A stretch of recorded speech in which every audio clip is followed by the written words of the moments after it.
পুরো খেলাটা হাতের মুঠে সব বেরিয়ে গেল। কিছুতেই কার্তিককে প্রেসের সামনে আমার নামটা বলতে দেওয়া যাবে না। এখন তো আমার চিন্তা হচ্ছে এই ছেলেটা কাজটা ঠিক মতো করবে তো। হ্যালো, কাজ হয়েছে?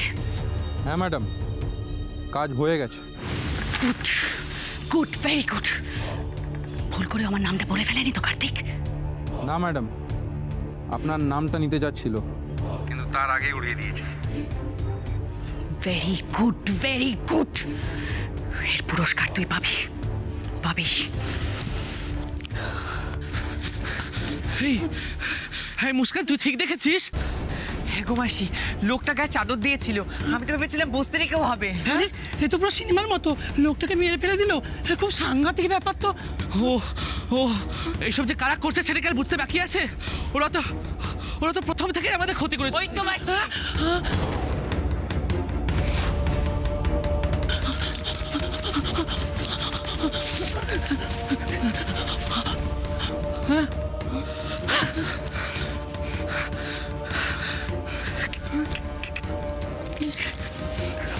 দেখেছো মাসি, আমাদের চোখে ধুলো দিয়ে এই চাদরটা এখানে ফেলে পালিয়েছে।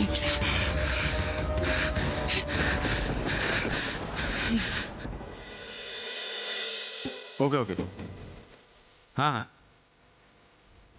হ্যাঁ, ঠিক আছে, আমি রাখছি। আচ্ছা, আমাদের কি থানায় যাওয়াটা উচিত? না না, তার কোনো দরকার নেই।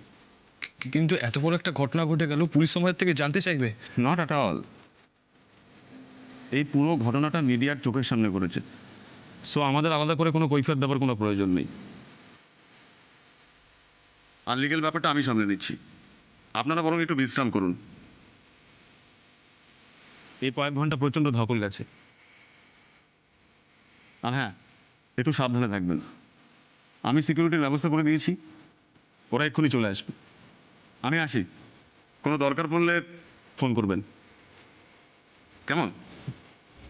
আসছি।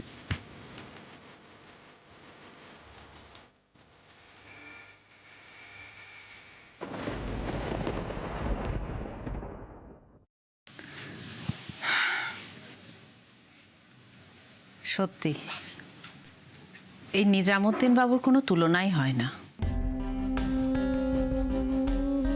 ওনার মতো একজন এত বড় মাপের মানুষ, কিন্তু বিপদের দিনে আমাদের কিভাবে সাহায্য করলেন।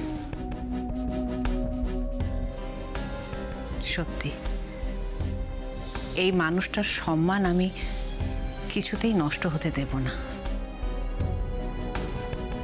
তুমি একদম ঠিক কথা বলেছ। সত্যি তো, উনি না থাকলে তো এতক্ষণ আমাদেরকেই থানায় ছুটে যেতে হতো। কিন্তু এই ভয়ঙ্কর ঘটনাটা ঘটালো কে? তোমরা এখনো বুঝতে পারছো না এই ঘটনাটা কে ঘটালো? তোমরা এখনো বুঝতে পারছো না? তোমাদের এখনো ডাউট আছে? ভালো আন্টি, তোমার ওপর অ্যাটাক করে যে ফিরকিকে তুলে নিয়ে গেছিল, তোমাকে যে ব্ল্যাকমেল করছিল, সে এই কাজটা করেছে।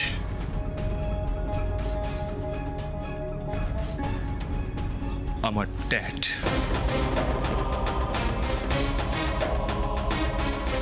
তোমার প্রতিপক্ষ ভাস্কর সেনা নয়।